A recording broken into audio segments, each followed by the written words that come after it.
예쌤 TV. 아가, 엄마가 미안해. 엄마가 몸 관리 잘해서 우리 아기 세상에 잘 나올 수 있도록 엄마가 지켜줄게. 괜찮아? 여보, 나 어떡해? 괜찮아. 아, 의사 선생님이 유산기 있다고 조심하랬어. 너 어떡하지? 뭘 어떡하긴 어떡해. 무조건 쉬어야지. 내일부터 무조건 집에만 있어.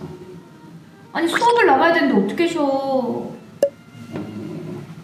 출산휴가 내면 되지 않아? 여보, 출산 휴가는 출산 예정일 45일 전부터 적용된단 말이야. 그럼 할 수 없이 그만둔다고 전화해서 얘기해야지. 포기하라고? 그럼 어떻게 생명이 먼저인데. 아니, 내가 이 예술 강사를 어떻게 노력해서 얻은 직업인데 정말 이래도 되는 건가요? 예술 강사 권리 찾기 9번째 이야기. 출산 전후 휴가. 오늘도 한윤석 노무사님과 조윤재 선생님을 모시고 출산 휴가에 대해서 얘기를 나눠보도록 하겠습니다. 안녕하세요. 안녕하세요.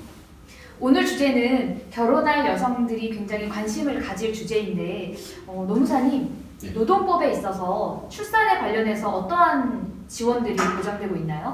여러 가지가 있는데 오늘 주제에 맞는 것은 이제 근로기준법에서 임신한 여성에 대해서 출산을 전후해서 못 합쳐서 90일 이상의 출산 전후 휴가를 보장하고 있고요. 그 쌍둥이 경우에는 120일까지 출산 휴가를 부여하도록 하고 있습니다. 이게 사례에서 보니까 임신 전 기간에 걸쳐서 자유롭게 사용할 수는 없는 건가 봐요. 출산일 기준으로 앞뒤 90일을 보장하고 있고요. 그 다음에 이제 출산 후에는 반드시 45일 이상은 보장하도록 되어 있죠. 그럼 급여는 모두 보장되는 건가요? 네, 그렇죠.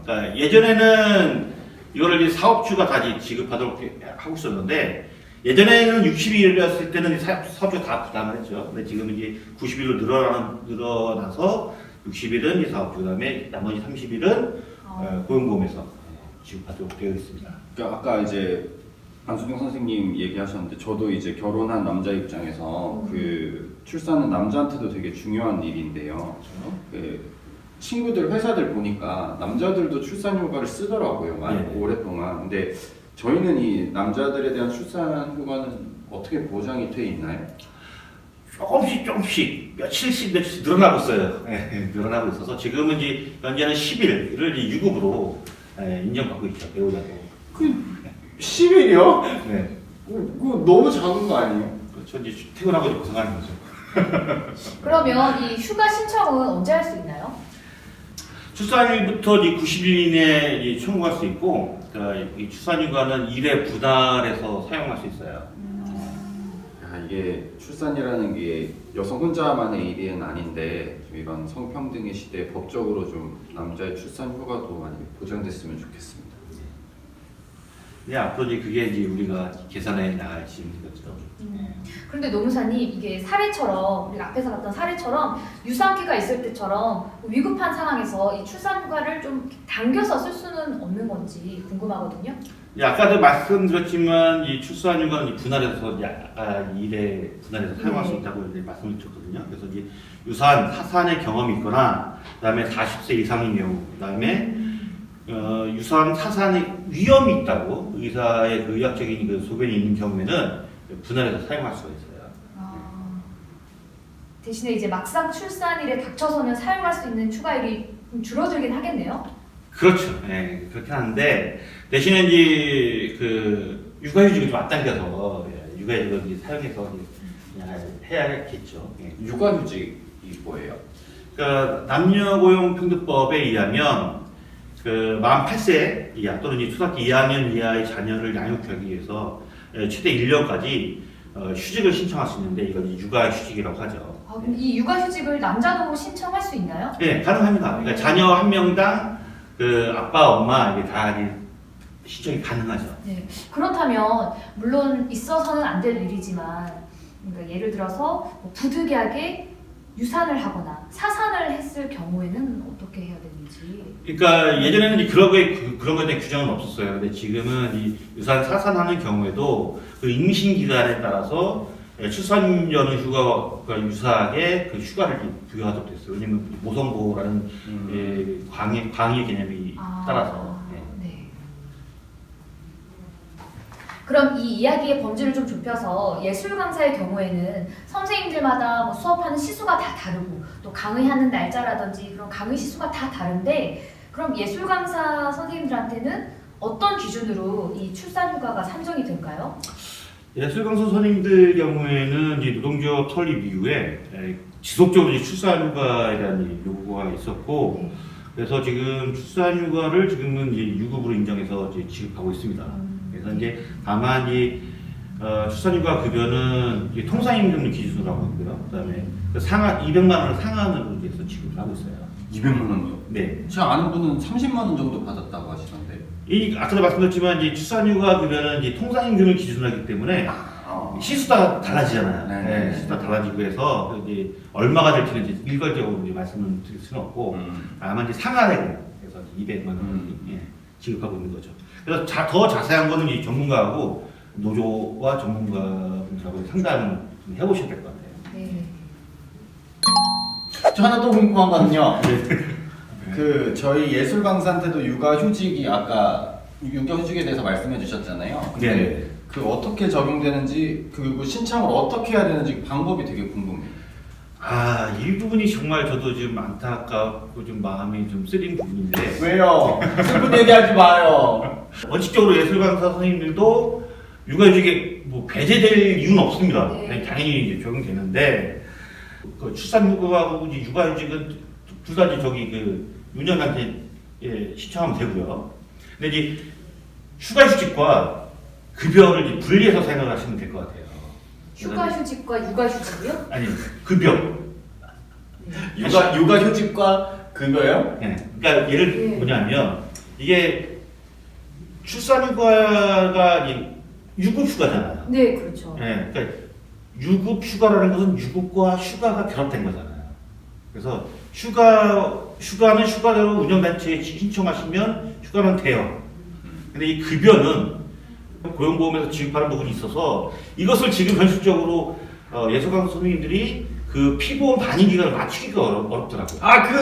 그거다. 그거예요.